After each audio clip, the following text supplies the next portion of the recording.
Buenas tardes, noches. Bueno, aunque con una hora de retraso vamos a empezar esta última mesa de esta jornada.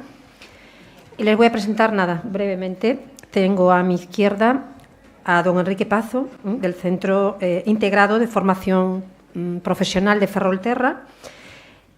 Justo aquí a mi izquierda está doña María Isabel Carro Garrote, que es la responsable de organización y coordinadora de FP Dual de Navantia, la Ría de Ferrol. Y a mi derecha, el compañero de Portugal, Pedro Guimaraes, ingeniero de producción textil y marketing, y también forma parte, es el jefe de la unidad de cualificación y del plan estratégico en el Centro de FP de Industria Textil Modatex. ¿Comenzamos ya? Sí. Y bueno, vamos a intentar ser muy prudentes con los tiempos porque el esfuerzo de la gente que lleva ya una hora de retraso es importante y además hay programada una visita cultural a las 8. Sí. Gracias. Boas tardes. Agradecer a organización deste congreso pois habernos invitado a contar con nós. Somos un centro de formación profesional, un centro integrado, que comezamos coa FP Dual, cun ciclo de mecatrónica industrial no curso pasado. Aquí xa levamos 2 xornadas, eu estuve na inauguración, e hoxe pola tarde, pois, levamos 2 xornadas falando da FP Dual, de todo o que é en Europa, en Galicia, en España. Entonces, penso que pouco queda que referirse, salvo, en concreto, ao noso ciclo que temos con Navantia. Como decía antes Eva, non é o mismo a Dual nunha mini empresa que nunha empresa grande como Navantia, por eso a miña experiencia é moi boa, como irei dicindo ao longo desta exposición.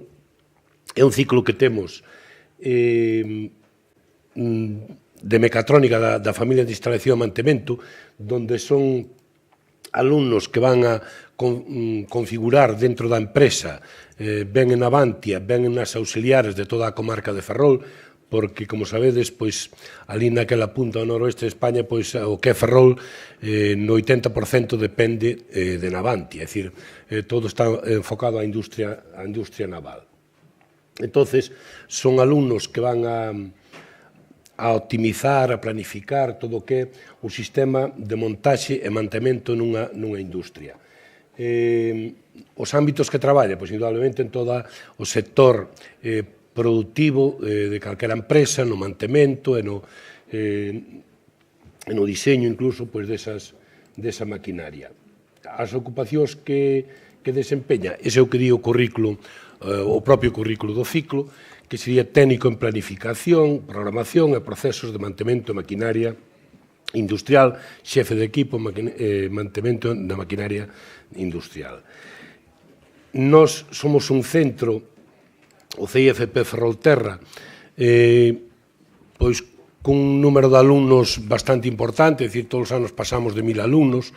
Esta familia profesional de instalación e mantemento na tiñamos montouse única e exclusivamente de forma dual, porque cando empezamos, pois, alá polo 2013, a intentar facer unha dual, a verdade que era unha época de unha recesión económica importante, industrial, e polo tanto, pois, hasta o curso pasado, no 16 e no 17, non vimos a oportunidade de facela.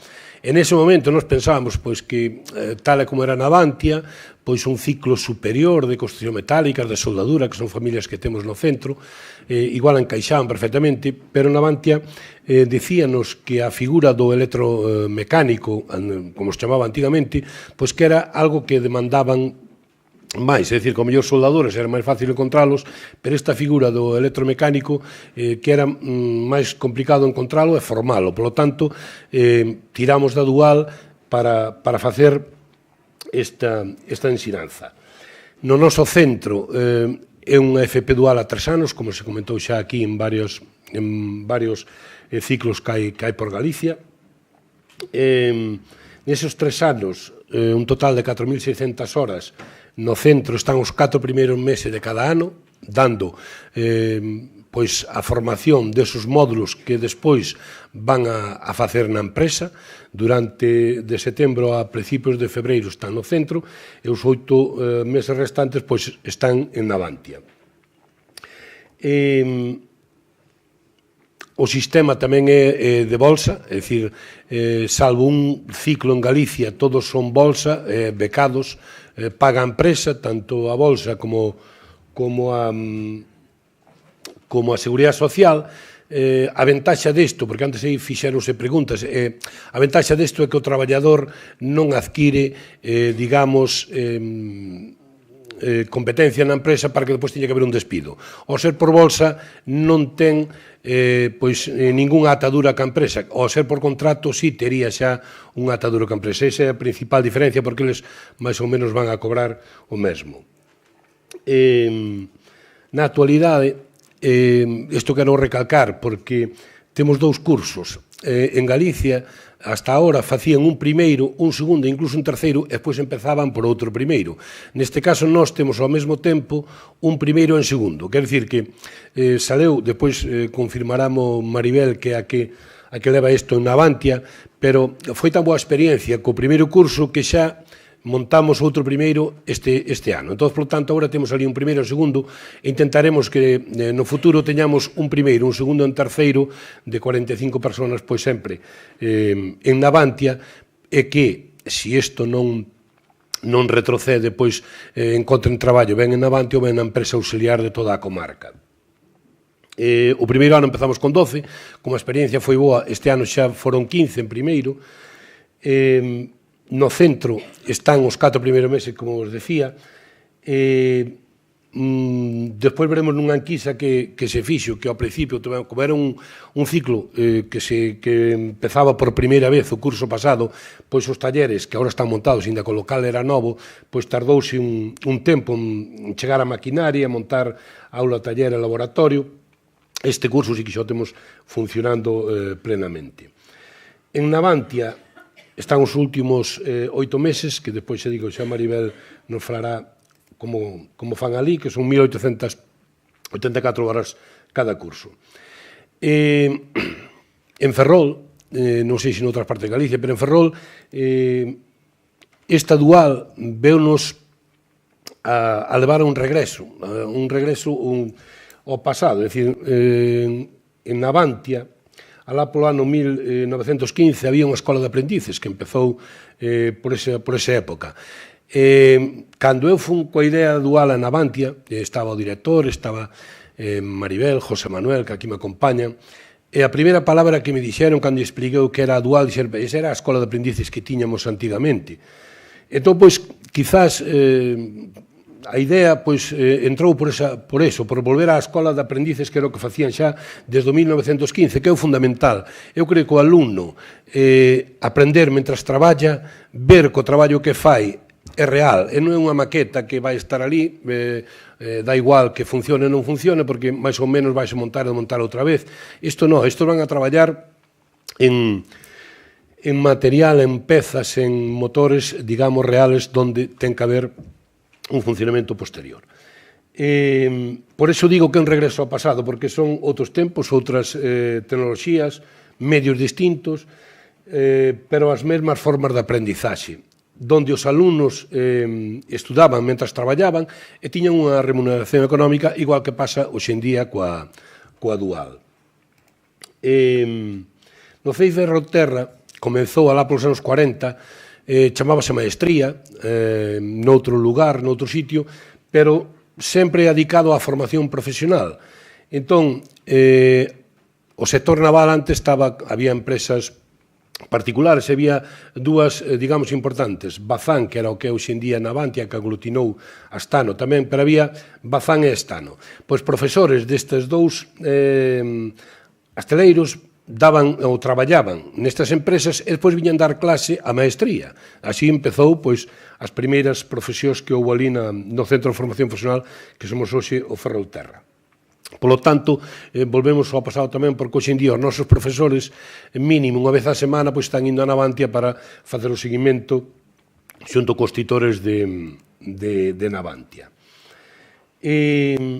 Como decía, Navantia aglutina o 80% de todo o sector productivo da comarca, ben directo ou indirectamente, polo tanto, o lóxico é que ese primeiro ciclo de FP Dual fose a empresa máis importante e a forma de funcionar dun ciclo, non? Como decía, dos 2013 había unha recesión, non podíamos empezar, pero sí estuvo sempre, porque unha das condicións que nos exixían daquela é que non se podía implantar a dual en empresas onde houbera ERES ou se houbera despedido a xente. Naquela época, fai 4 ou 5 anos, pois, por desgraza, non había empresas na comarca de Ferrol que non houberan despedido a alguén. Polo tanto, non se pudera comenzar daquela, pero sí sempre estuvo na idea de Navantia, na nosa, pois, poder facer un ciclo formativo que empezamos o curso pasado. Xa digo, como decía antes, fixemos un dual en sistema mecatrónica, que é onde Navantia vía que podía haber máis demanda. A FP Dual ten 3 partes fundamentais, como se dixo aquí todos estes días, que é a formación curricular que se dá no centro e na empresa, a formación complementaria de partes específicas de traballos que non están no currículo, pero sí que teñen que facer na empresa, como pode ser puente grúa, carretillas, o propio inglés, porque na Navantia unha das cousas que nos facía hincapé que o alumnado na selección tiñamos que valorar o inglés, é dicir, porque están a traballar pois moito no exterior e tiñan que dominar o inglés. E o traballo tamén na empresa. Como vedes, destos 3 piares fundamentales, a empresa está nos 3, en 2 en exclusiva e nun compartido, que é a formación curricular.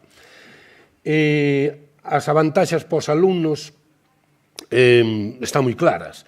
É dicir, coñecementos prácticos e actuais. Un exemplo, as fragatas F-110 que se van a facer en Navantia levan tecnoloxía industria 4.0. Isto, no Ferrolterra, por desgraza, pois tardarán chegar 10 anos, 15 anos, toda esta tecnoloxía que é moi cara. Ali están a traballar nela, ou van a traballar nela, esta FP Dual que temos con eles. Para a empresa, coñece ao propio ese alumnado a un futuro traballador durante 24 meses, cando na FCT normal pois era solo 3 meses, a empresa non lle daba moito tempo a distinguir un bon traballador dun malo. Para o profesorado, pois ten a posibilidad de relacionarse con esas novas tecnoloxías que moitas veces estábamos cerca físicamente, pero estábamos lexos en canto a tecnoloxía que se estaban utilizando e a maquinaria na empresa e a maquinaria que temos nos centros educativos. Con isto a relación é directa.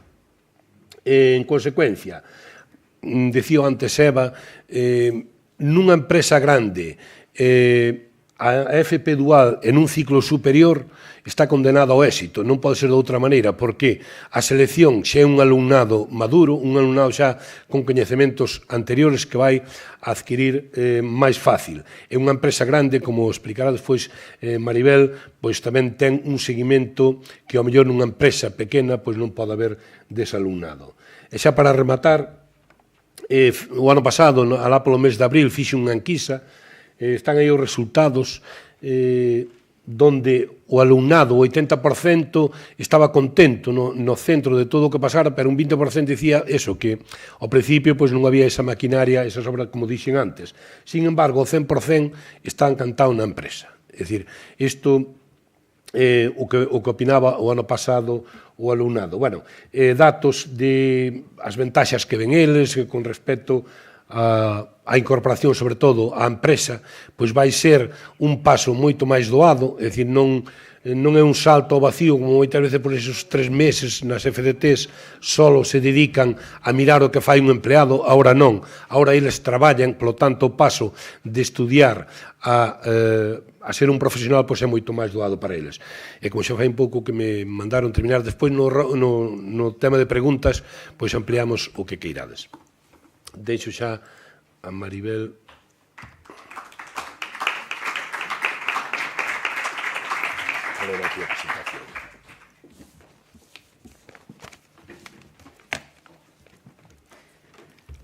Bueno, Boas tardes a todos, casi boas noites. Moitas gracias por estar hoxe aquí e moitas gracias por invitarnos a Navantia para falar da noso proxecto estrela estes anos, que vai a ser, está sendo xa, a formación profesional dual. Eu, pois, bueno, vou vos falar un pouquiño de como está sendo esta experiencia en Navantia.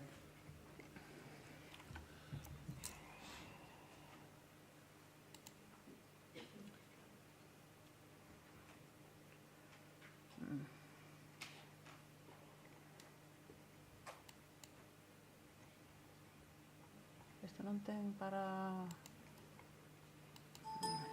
Bueno, non ten para verse co programa para o... Sí, non ten. Mamai.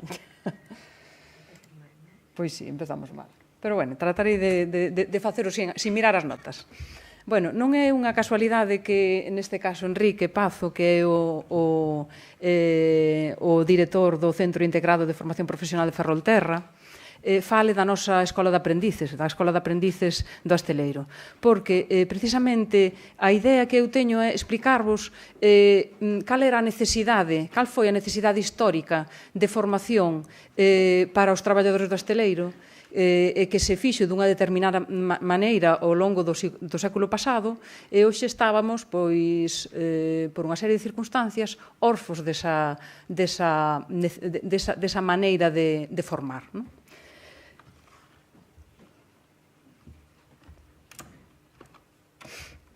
Somos un hosteleiro que está situado na ría de Ferrol, xa o saberedes seguramente todos vós. Ferrol é unha cidade, por certo, irmanada con Lugo. Temos hosteleiros ubicados aos dous lados da ría, en dous concellos diferentes, o de Ferrol e Mailo de Fene. Estas serían as instalacións da antigua Bazán, que é o hosteleiro de Ferrol, e estas serían as de Fene. Nós somos os heredeiros dunha historia de casi 3 séculos, non?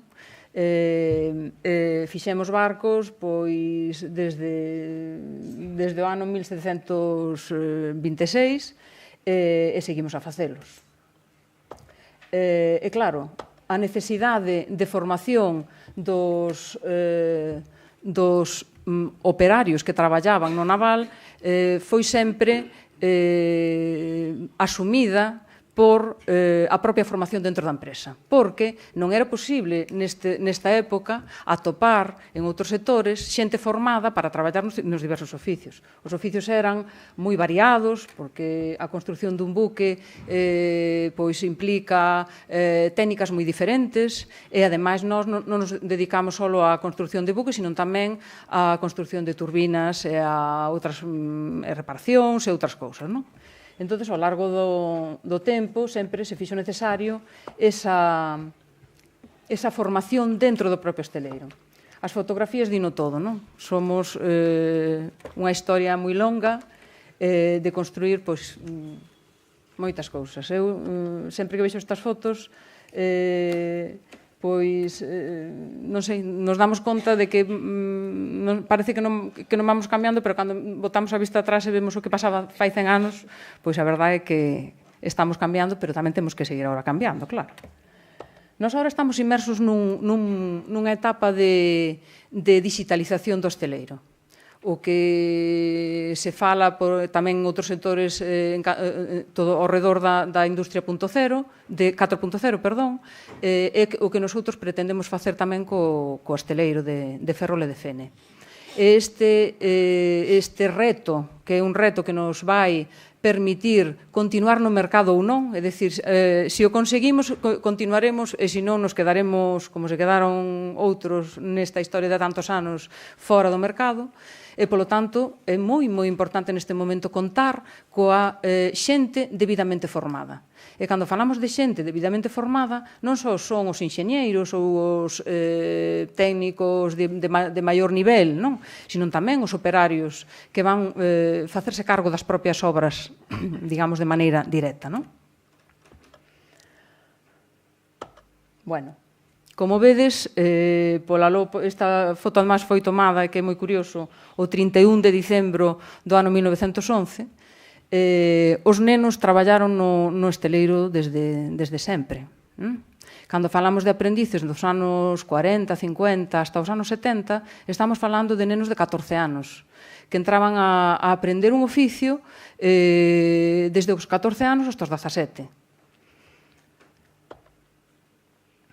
Precisamente no ano 1912, máis ben, tamén por unha lei que se aprobou no Parlamento Español, a lei que a mellor oístes falar algún delas e conocedes un poquinho o sector naval, que é a famosa lei Maura Ferrandiz. Nesta lei o que se organizaban eran os asteleiros españoles. Creábanse os arsenais, os arsenais creados xa no 1926, que se crearon no 1926, o último en crearse foi o de Ferrol. Xa existía o de Cartaxena, desde uns anos antes, e o de Cádiz, e o primeiro de todos en construirse, que foi o da Habana, que tamén era español en aquel momento, pois supuxo a revitalización do asteleiro de Ferrol. Apostouse por el para facer os barcos de gran porte. É algo que aínda facemos agora. E isto supuxo a necesidade de formar a xente. Entonces, a empresa que levou o contrato naquel momento foi a Sociedade Española de Construcción Naval, que era unha empresa con participación británica, tanto no capital como nas propias técnicas de construcción. Os británicos naquel momento eran os que mellor sabían facer a construcción, os que dominaban a construcción do buque, do mar, en toda Europa. E deles aprendemos a facer os buques naquel momento. Aprendemos os procesos de mantenimento, de produción, e deixaron unha pegada fonda non só no propio estaleiro, que tamén, sino tamén na sociedade ferrolana. E tamén fixeron, pois, digamos, tomaron unha serie de decisións cara a formar a xente. O primeiro que fixeron foi crear dentro dos muros do esteleiro este edificio que era o edificio dunha escola que popularmente nós conocemos en Ferrol como a Escola Obrera. Fixemos precisamente o centenario desta escola o ano pasado, celebrámoslo por todo o alto. Esta escola era unha escola de primaria para nenos pequenos, de 8 a 14 anos. Estes nenos, estamos falando do 1915, 16. Polo tanto, era un momento no que digamos que a formación primaria en España, en Galicia, de maneira xeral, en particular en Ferrol e dos fillos dos obreiros, pois era un páramo absoluto. Esta escola funcionou durante 20 anos e chegou a ser unha moi boa escola na que se empregou moitísimos cartos e deu a posibilidade de que moitos nenos, fillos de obreiros sempre do esteleiro, aprenderan a formación primaria. A escola, como vedes, estaba ben equipada para a época, desde logo, e tiña, no seu, digamos, ideario, as ideas un pouco da Escola de Libre Enseñanza, os métodos últimos que estaban empezando a estar en boga naquel momento. Os profesores desta escola viaxaron a Barcelona para impregnarse desa maneira nova de enseñar as cousas aos pequenos, non? Xa vos digo, funcionou moi ben. A escola deixou de funcionar no ano 36, coa Guerra Civil, que trouxo para o esteleiro unha cantidade, un impacto brutal. O impacto maior foi a propia militarización do esteleiro. Entonces, cando volveu a abrir, esta escola abriu xa con outros métodos máis propios, lóxicamente, dos tempos novos, da posguerra. Deixou de ser unha escola na que, como viedes antes, pois había profesoras, agora xa non, eran os hermanos de La Salle, que fixeron unha boa labor tamén, pero o que fixeron os hermanos de La Salle, que isto é moi curioso, porque non se daba, desde logo, facilmente, non se vía facilmente en calquera escola de primaria, era que no último curso que podedes ver aquí, que eran nenos de 14 anos, aprendían técnicas sinxelas de diversos oficios, non? E diversas manexos de ferramentas. Estes son os nenos de primaria. Xa vedes, non? No ano máis ou menos 1930, ao finales dos anos 30, a Empresa Nacional Bazán funda tamén outra escola tamén dentro do hosteleiro, que é esta outra, que sería a Escola de Aprendices. De maneira que os nenos que empezaban a primaria na Escola Obreira dentro dos muros do propio hosteleiro se presentaban a un examen para optar ás plazas anuais que había para ingresar na Escola de Aprendices, nos diversos oficios. A Escola de Aprendices estaba tamén moi ben equipada con, como vedes, bibliotecas, aulas e talleres, non? As aulas e as bibliotecas se utilizaban polas mañás, e durante as tardes se facían as prácticas tanto nos talleres, como vedes por aquí, nestas fotos, como na propia empresa, axudando no traballo diario aos operarios. Esta forma de aprendizaxe ten que ver, como ben decía o compañeiro aquí, Enrique, ten que ver coa concepción da formación profesional dual, porque tamén agora na formación dual que está levando a cabo na Bantia hai sempre un monitor que vai enseñar de unha maneira directa ao alumno todo o que o alumno seguramente conoce ou medio conoce dunha maneira teórica, pero vai ter a posibilidade de facelo na práctica día a día. Igual que pasaba, aquí vemos nenos, algúns, esta, por exemplo, o que conoce a cidade de Ferrol, esta estatua está ubicada ali diante do Jofre, e foi fundida nun dos talleres da antigua Bazán, axudando os nenos que vedes por aí. Nenos ben pequenos, ás veces, Bueno, a escola hai que decir que a Escola de Aprendices, ademais de enseñar os oficios navais, enseñalos moi ben, porque desas escolas saliron os millores do sector naval da época. Tamén era unha enseñanza integral que contemplaba actividades como a música ou o deporte, non? E o deporte, xa vedes, aquí facían de todo, natación, tiñan as súas piscinas, as súas instalacións deportivas, e incluso foron unha vez, como vedes aquí, ao Santiago Bernabéu a facer aí unha demostración o 1º de maio, deixando os traballadores da Renfe á altura do betún, hai que dicilo. Bueno, tiñan incluso estas eran irmáns dos aprendices, porque non había naquela época aprendices femeninas, pero tamén tiñan os seus equipos de baloncesto. Bueno, decir que nos anos 70, concretamente me parece que foi nos 76 a última promoción, os que entraron nos 67, me parece. Os que entraron no ano 67 foron a última promoción dos aprendices concebidos desta maneira, que non sei se o dixen, pero eran 4 anos de aprendizaxe os que tiñan os pequenos cando entraban, desde os 14 hasta os 18, que pasaban a ser xa operarios da factoría. No ano 79 é a primeira vez que entran rapazas como aprendices no hosteleiro. Están por aquí, xa mezcladas cos seus compañeiros. A Escola de Aprendices nos seus anos de funcionamento formou a miles de personas nos oficios navales distintos. E como suele pasar, ou pasa casi sempre, ou sempre incluso, en grupos humanos de tal abundancia, hai aprendices que pasaron a pequena historia de Ferrol ou incluso a grande historia digamos, dun ámbito superior. Por exemplo, seguramente todos conocedes a Ciro López, que é un dibuixante galego moi conocido por todos. Foi un dos alumnos desta Escola de Aprendices. Tamén foi alumno desta Escola de Aprendices, por exemplo, Ignacio Fernández Toxo, que foi hasta fai pouco o presidente de Comisións Obreiras, ou algún alcalde de Ferrol, como Manuel Couce Pereiro, bueno, e algunha persona por aí máis nos persoeiros de fama. Agora, Navante está apostando, penso que certeiramente, pola formación profesional dual.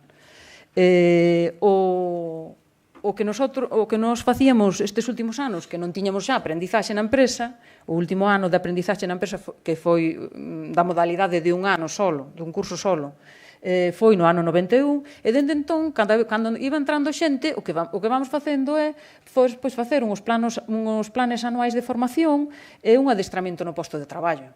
Utilizamos, o plan anual de formación haino todos os anos para todos os traballadores da empresa, non? Facemos con el diversas accións formativas encamiñadas a formar nas novas tecnoloxías ou nos novos métodos ou no que sea menester aos traballadores que xa están en plantilla. Pero aos novos tamén lles temos que dar unha formación de adestramiento no posto de traballo adecuada. Porque, o sector naval é un sector moi específico, sempre se vai a necesitar formar a xente dentro da propia empresa. Iso é así.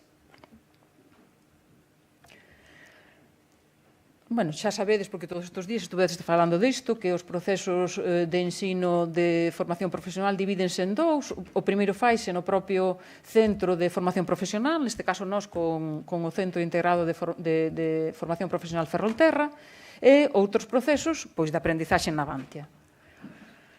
Temos unha serie de obxectivos, que me gustaría deixar así como compartir con vosotros, porque, obter o título ou adquirir os conhecimentos son os obxectivos que xa máis ou menos todos entendemos que se teñen, por suposto, non?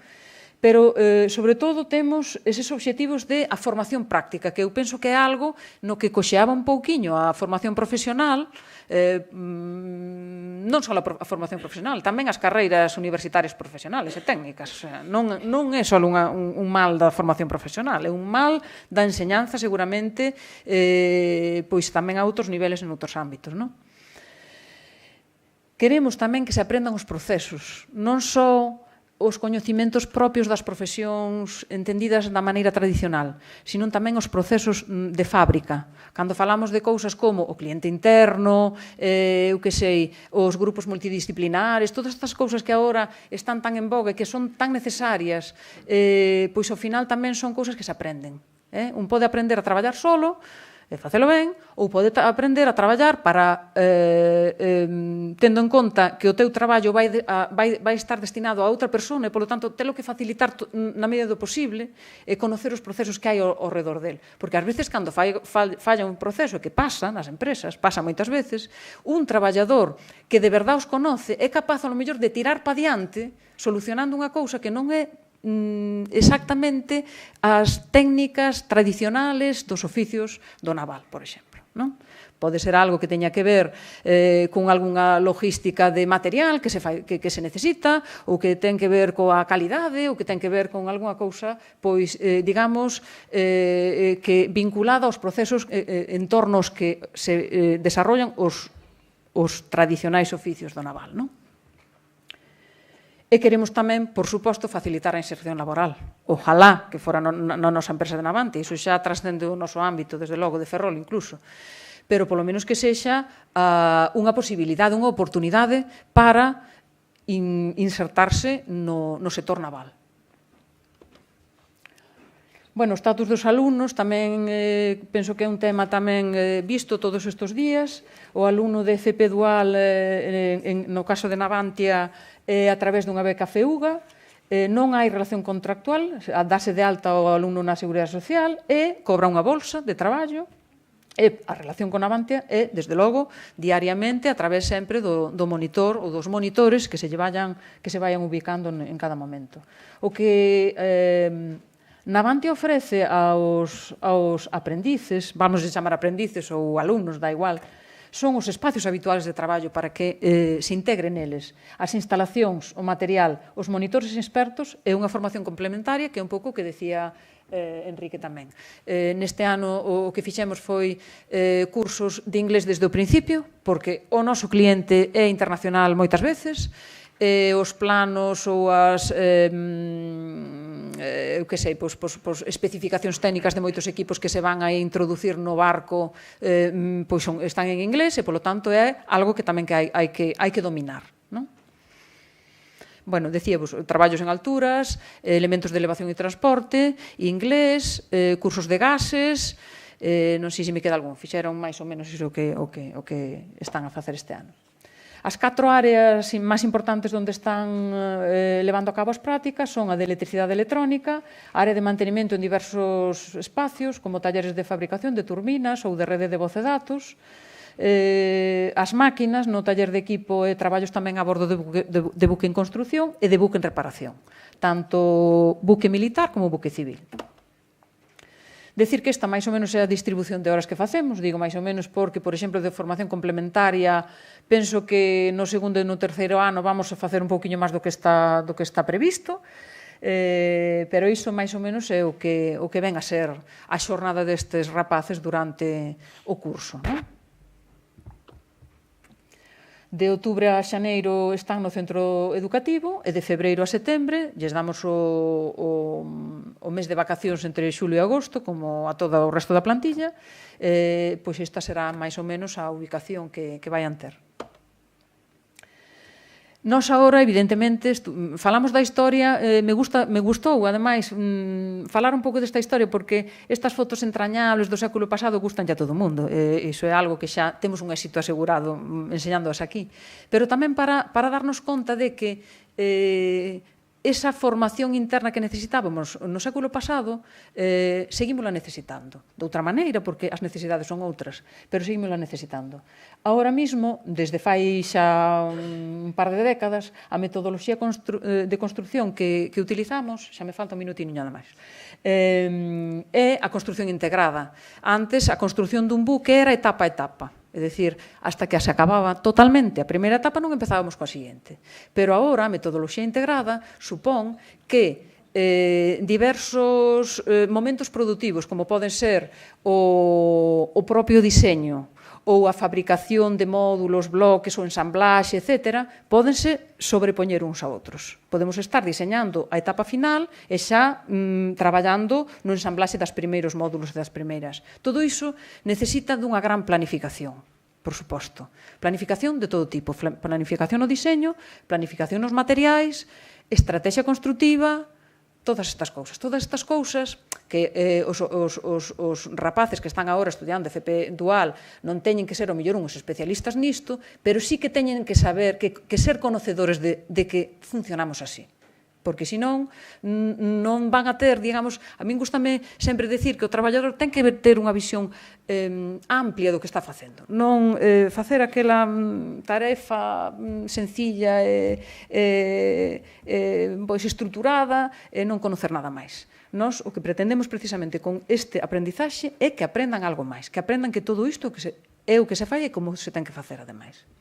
E desde logo está o reto absoluto que temos co Esteleiro 4.0, que ten que ver fundamentalmente coa digitalización dos procesos, e, bueno, a xente nova ten que, na cada un no seu ámbito, ser capaces de facelo tamén.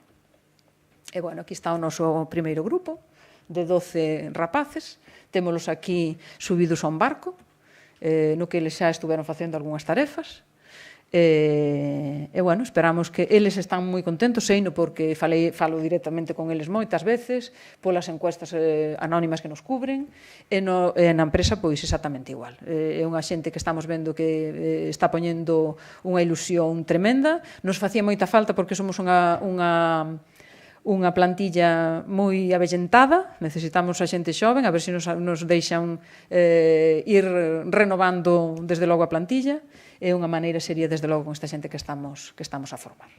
E nada máis, moitísimas gracias a todos, e, bueno, hasta a próxima. Gracias.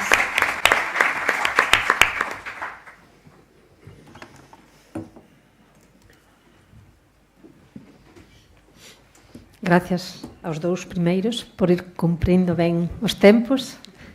E agora escoitamos a Pedro Guimarães, cando queira. Boa tarde a todos. Já tentei, junto à mediação da mesa, de negociar tempo, mas eu creio que nem uns 10 minutos vou ter. Mais ou menos, ok. Bom,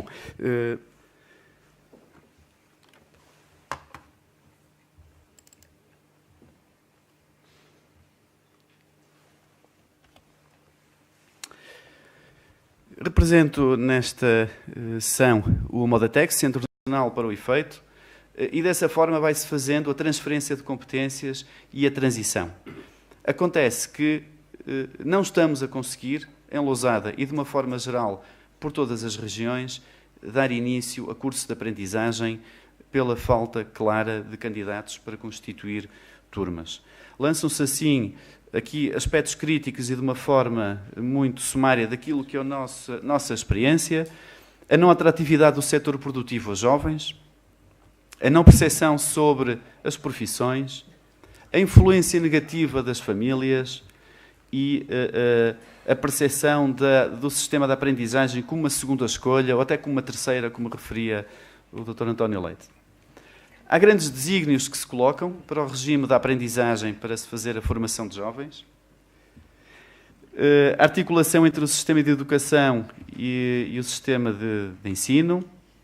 Uma orientação profissional concertada e a comunicação daquilo que são, portanto, o sistema da dupla certificação, a aprendizagem e também a comunicação das saídas profissionais. Por fim, é o último, e termino aqui. O processo integrado e, no fundo, o grande desafio para a formação em aprendizagem e com base naquilo que temos de muito rico em Portugal, que é a rede de centros Qualifica, o processo integrado para a mobilização e orientação profissional dos jovens, que terá que envolver necessariamente e de forma concertada, que é mesmo em conjunto, as escolas, os serviços de emprego do IFP, as autarquias e as juntas de freguesia, associações de desenvolvimento local, outro tipo de associações e também instituições sociais, onde as empresas também naturalmente poderão ser aqui parceiros interessantes. Termino a apresentação muito a correr, na negociação do tempo que não consegui e, portanto, mais teria para dizer, mas assim termino. Muito obrigado. Gracias. Pido disculpas tanto a los presentes como a los que están en la mesa por la premura, ¿no? Y que estoy ahí agobiándolos con el tiempo, pero vamos fuera ya de hora. Pero aún así tenemos tiempo para 5 minutitos. Si alguien quiere plantearles alguna pregunta. Por allí arriba, ¿quieren plantear una? Minha pergunta é para a Isabel. Isabel, criou-me curiosidade em saber, eu conheço muito bem as duas escolas navais da Galiza, que era a de Pontevedra, que era de Ferrol. Andei por lá, vi tudo e achei interessante porque são das melhores escolas navais europeias, quer na formação de oficiais de marinha, quer de engenheiros navais. E criou-me muita curiosidade a sua exposição para eu saber, que eu desconhecia que havia ensino dual em Ferrol. Porque eu conheço a parte da marinha toda, praticamente. E queria saber, das suas formações duais, fornecem alunos para a Escola Naval de Ferrol, de ensino superior, que está ligada à Universidade da Corunha? A escola universitaria, o sea, a Universidade da Coruña, si é a universidade, digamos, da que dependen ou na que está integrada esta facultade de enxeñeiros, tanto dos navales como dos industriales. Pertenecen á Universidade de Coruña. O que pasa é que a Universidade de Coruña, digamos que está localizada en varias zonas. Unha é a Coruña propia, tamén temos en Ferrol, me parece que en ningún sitio máis, non? Ferrol e Coruña. Sí. Despois a de Santiago é de Santiago e a de Vigo, pois é de Vigo, Pontevedra. Pontevedra é que é a grande escola naval, inclusivamente os vossos governantes é por lá que passam. E uma das coisas interessantes é os alunos do ensino dual depois têm continuidade no ensino superior. Alguns alunos, não todos, mas alguns. Vamos a ver, o ensino dual é a mesma titulación que un ciclo superior arreglado. Por lo tanto, teñen acceso á universidade a calquera carreira técnica como os que fan un ciclo superior dos outros. Alguna pregunta máis? a estas horas xa todo o día aquí metidos. Bueno, pois nada, o deixamos. Moitas gracias a todos. Nada, hasta mañán, para vir con forzas. Hasta mañán.